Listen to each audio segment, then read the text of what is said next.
All right, for any of you listening live, my web browser just 100% completely locked up, crashed, and decided to melt. You'd think it was the Wicked Witch of the West, I think it was, that got hit with the bucket of water. I don't know. One of those Wicked Witches. All right, I've got just a few minutes left because I know America Off the Rails and Rick Robinson is hot on my heels because he wants to get a show done tonight. All right. I couldn't find any audio. I'm going to have to look around for it. But I got a couple of North Korea stories. Come on.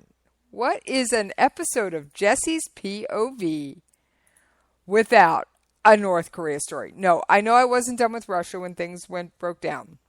So we're going to cover the Russian story real quick. And then we're going to get back to North Korea. And I'm going to pretend that whole glitch was just a really long commercial break.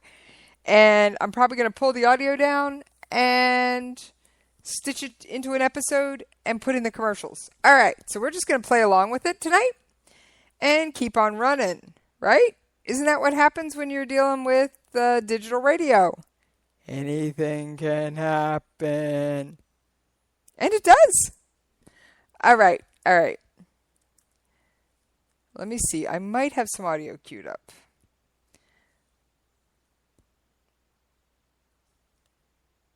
All right. I do have this one ISIS Syrian story I can't complete a show without covering.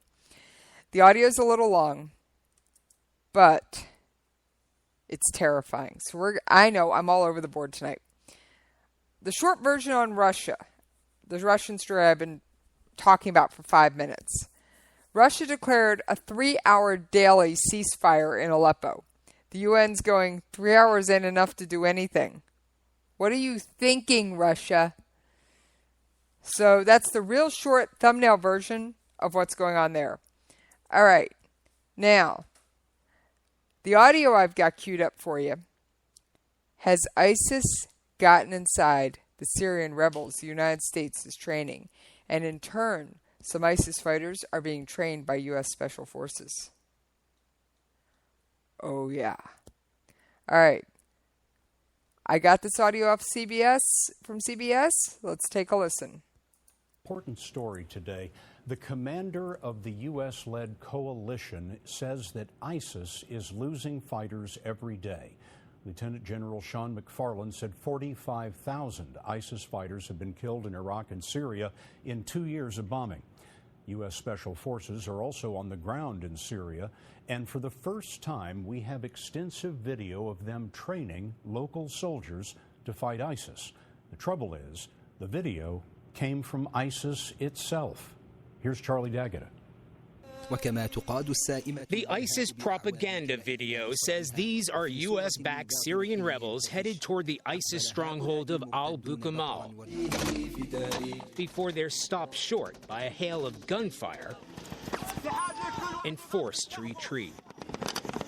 The 20-minute video also appears to show American and British special forces with their new Syrian army recruits at a training camp in Jordan.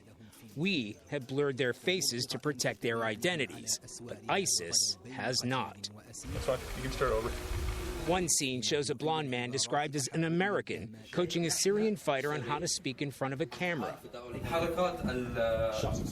Hand movements are no problem, he tells his trainee in Arabic, but try not moving your legs. ISIS could have seized the video off rebel fighters.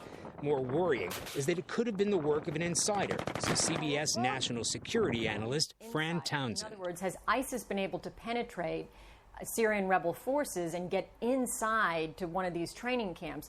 That poses a whole host of sort of security concerns because you run the risk, once they have access to the training sites, it's a sort of a counterintelligence problem and a security problem.